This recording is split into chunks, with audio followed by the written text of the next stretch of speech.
Tercer video acerca del libro de enfermedades crónicas de Gattak. Este es con respecto a la parte tercera en su capítulo séptimo, que nos habla acerca de la SORA, la sífilis y la psicosis y de cómo reconocer esos miasmas.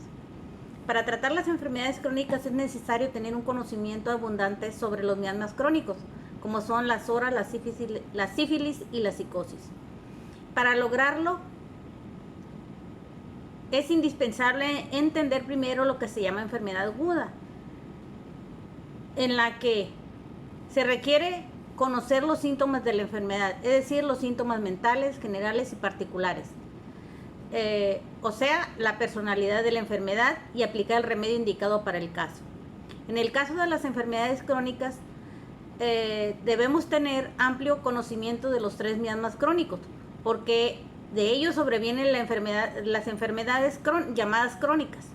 Es importante estudiar los medicamentos de origen miasmático y la profundidad de su acción para entender su personalidad y su aplicación más conveniente en los casos a tratar. Los medicamentos se utilizan para los casos agudos. También pueden ser utilizados en las agravaciones repentinas de las enfermedades crónicas. Cabe hacer notar que los medicamentos crónicos son antisóricos, antipsicóticos y antisifilíticos, o pueden ser combinados, antisoro, psicóticos, antisoro, sifilíticos y otros, antisoro, psicóticos y sifilíticos. La selección debe hacerse siempre en base a los síntomas, aunque pueden complementarse unos con otros, siempre conforme a los síntomas que presenta el paciente. Para realizar la mejor selección del medicamento a prescribir, es importante conocer la profundidad de las características generales y particulares de los miasmas, lo que facilitará encontrar el medicamento más adecuado para el paciente o para el enfermo. Hahnemann descubrió tres diferencias generales entre los pacientes, formando los grupos de la SORA, la sífilis y la psicosis, a lo que llamó miasmas. Ahora vamos a hablar acerca de la parte cuarta, lo que se refiere a los miasmas crónicos. En el capítulo primero vamos a hablar de la SORA. Para que se tenga éxito con los enfermos crónicos es necesario encontrar el medicamento similar a los síntomas y además que tenga similitud miasmática para que exista curación permanente. Por lo que se refiere a descubrir la base miasmática del caso y que el medicamento seleccionado corresponda a esta base. Los miasmas se dan a conocer por las siguientes características. Estos son algunos de los síntomas para la SORA latente, que son que no son la expresión de ninguna enfermedad. Los síntomas de parásitos en los niños es uno de los síntomas de la SORA latente.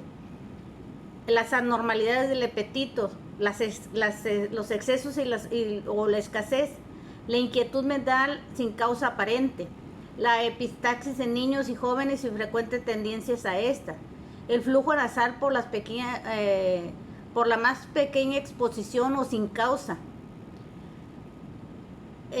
costras en la nariz y tendencia a sacarla con los dedos, cefaleas de un solo lado, o sea, hemicraneanas, caída del cabello, encanecimiento prematuro, tiña en la cabeza, debajo del cabello o caspa, con prurito, sensación como si toda la sangre del cuerpo fluyera hacia arriba, hacia la cabeza, con sensación simultánea de sofocación, causando tanto inquietud mental como física.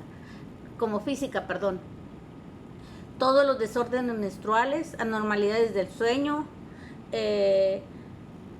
vómitos y tendencia a vomitar en la mañana, pirosis, sequedad en la boca, varios gustos, como puede ser el agrio, el amargo y el salado, constipación y diarrea en forma alternada, varias clases de dolores en el recto, callosidades en los pies y sus dolores en ellas, agravaciones y mejorías de todos los tipos de dolor en estaciones particulares, caminando, sentado o acostado, deseo sexual excesivo, tiene tal flujo de ideas que difícilmente puede seguirlas con la lengua o escribiéndolas. Las alteraciones siempre se acompañan de prurito. Esas son entre muchas de las causas que se señalan en el libro. Cuando aparecen estos síntomas, indican que encontramos la SORA en el paciente y estallará algún día bajo formas desastrosas. Al lado de los síntomas de la SORA latente, hay otros síntomas de la SORA manifiesta. Toda la clase de enfermedades y sus manifestaciones son originadas por la SORA, aún las causadas por la psicosis o sífilis, porque la SORA es la base de estos dos miasmas. Cuando los miasmas psicosis y sífilis se reúnen con el miasma de la SORA, crean complicaciones. También existen otras causas de complicaciones, además de la mera unión de los distintos miasmas. Estas complicaciones pueden ser los métodos alopáticos y similares, que son métodos supresivos, las vacunaciones y las inyecciones, la gradual finura y sutileza de los miasmas y sus imbricaciones debido a la herencia progresiva, o sea, genética, y la unión de los miasmas hereditarios con los adquiridos directamente, o sea, la combinación de ambos miasmas, los que se heredan y los que se generan. La enfermedad natural que apareció tras la transgresión de las leyes de la naturaleza posiblemente sea curada, pero no hay cura para aquella producida por tratamientos no naturales, por lo que es importante aprovechar el descubrimiento de la ley de la curación realizado por Hahnemann.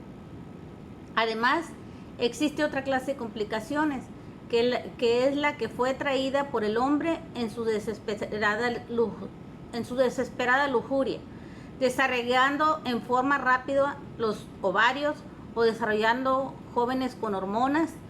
Estas son algunas formas de lujuria que están formando enfermedades nuevas sin saber hasta el momento qué repercusiones habrá al respecto.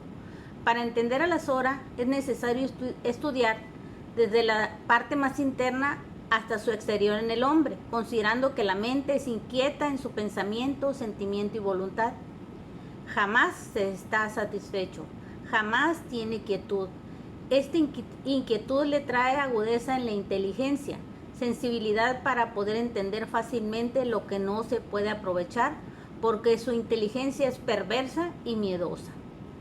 Esa inteligencia no es benéfica para la humanidad, por lo que el sórico es mentalmente inquieto y miedoso, además que tiene un apetito normalmente insaciable, gusto por cosas indigestas, dulces o ácidas o incomibles, como la tiza, que le causan somnolencia. Prefiere comida frita más que hervida, casi no desea o tolera la carne y prefiere comida y bebida caliente.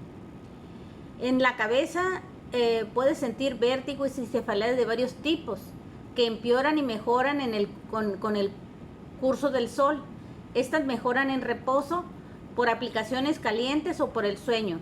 Antes de la cefalea tiene hambre canina, no puede hacer nada sin comer algo. Después de la enfermedad de larga duración, se produce caspa y caída de cabello y prurito. Desean tener la cabeza descubierta. En los oídos hay intolerancia a los ruidos y sonidos. En la nariz está acentuado el poder olfativo. Hay intolerancia a los olores que le pueden causar vértigo y desagrado por las comidas. En la boca, o sea, el gusto, hay gusto agrio, dulzón o amargo. La normalidad en el gusto sugiere que hay algún miasma. En el abdomen tiene flatulencias, borborismos, hambre antes del mediodía, durante el sueño, antes de la cefalea, eructos agrios, sensación de languidez como si estuviera vacío el estómago. En el aparato respiratorio sufre de resfríos y tos que no son fatales y que persisten por mucho tiempo. Siempre está ansioso, tiene miedo por su tos y resfrío, y que ese miedo puede producirle que al final sea fatal, pero por lo regular no son fatales. En el corazón, la ansiedad principal es su principal característica. Tiene ligero dolor o palpitación. Las dos grandes de las características de la SORA son su sensibilidad. Es súper sensible, tiene mayor poder para sentir sensaciones. Y la segunda es la falta de generación, es la falta de degeneración en la estructura de los órganos. Sus desórdenes son funcionales. Hay dolor en los órganos, pero no cambia su estructura. La SORA solo produce desorden funcional, no estructural. La SORA llena de ansiedad y la falta de ansiedad indica que no hay SORA. Es otro miasma el predominante. Siempre el desorden funcional es el primer anuncio de que la SORA está enferma y si no se corrige se llega al desorden estructural. Es cuando la psicosis o sífilis o ambas se presentan. En la medicina tradicional, por lo regular, no se corrigen los desórdenes funcionales en su comienzo, ni son reconocidos como enfermedades. Debemos de tratar de curar al enfermo cuando alguna anormalidad se anuncia por un desorden funcional, porque el desorden estructural puede seguirlo y se hace más difícil su curación. ¿Cuándo hay cambios estructurales? Cuando existen dos condiciones. La primera es el tiempo y la segunda es que existan psicosis o sífilis o ambas a la vez que tienen su base en la SORA. Capítulo 2. La psicosis. La psicosis es la más peligrosa e insidiosa. Si hay psicosis debe de haber SORA en su origen. Es importante examinar las manifestaciones mentales. Primero porque su peculiar tendencia a hacer un secreto de todo. Está ansioso por ocultar su pensamiento y piensa que se le ocultan las cosas. Sospecha que los demás no son francos. Segundo, tendencia a cavilar, rumiar sobre cosas. Siempre está propenso al daño y al delito. Su mente está enviciada. Está desprovisto del sentido de lo correcto. Su memoria es cada vez más débil, particularmente respecto a nombres y fechas. Su mentalidad es suspicaz, dañina, vil, egoísta y olvidadiza. En lo que se refiere a la esfera del cuerpo físico, también tiene manifestaciones específicas. La primera es el crecimiento de condilomas de varios colores y tamaños, de diversas formas como coliflores, con descargas o no, que son ofensivas. Cualquier crecimiento carnoso inusual, como las hemorroides, son manifestaciones de la psicosis. La segunda es extremadamente irritable cuando se va a aproximar una tormenta o lluvia o durante ella. Al mismo tiempo, en la tercera, tiene tendencia a orinar, o sea que cuando se aproxima o está la tormenta, orina de manera frecuente. Es un barómetro viviente, dice Gattac. La cuarta es mientras escribe o habla es incapaz de expresar sus pensamientos. Hay pobreza de lenguaje y pensamiento. E inclusive Gattac señala unas indicaciones especiales de la psicosis. Dice que cuando las indicaciones son que existen inflamaciones testiculares, hidrocele, orquitis, reumatismo, catarro en algunas partes del cuerpo, o sea, en la nariz, en la garganta, en los pulmones, en el estómago, en el intestino, en el útero, en fin. También cuando hay anemia, emaciación de alguna parte del cuerpo. Todas las alteraciones urinarias son indicaciones de psicosis, la diabetes,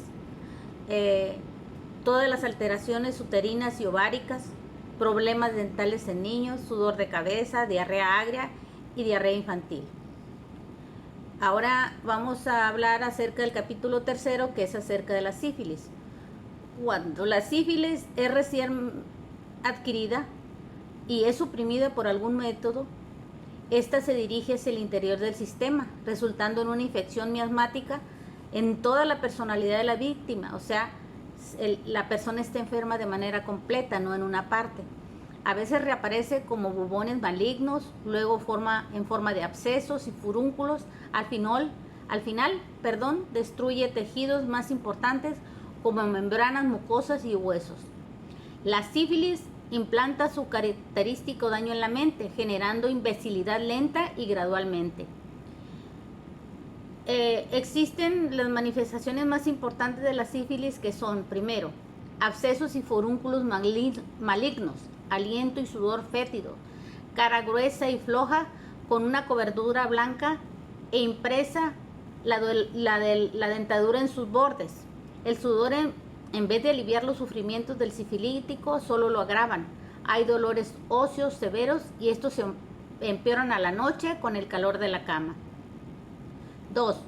Los problemas empeoran en la noche y por el calor de la cama. La noche es el peor tiempo en todas sus alteraciones. Las alteraciones de la piel son sin prurito. Hay intolerancia al calor y el frío a veces solamente, hay intolerancia al calor y al frío y a veces solamente al calor. Su sensibilidad al frío es con ausencia de ansiedad y no tiene agravación durante las tormentas y lluvias como el psicótico. La quinta, siempre tiene anormalidades en sus estructuras, causa destrucciones orgánicas como úlceras en las membranas, mucosas de la nariz y garganta, caries óseas y aún degeneraciones leprosas.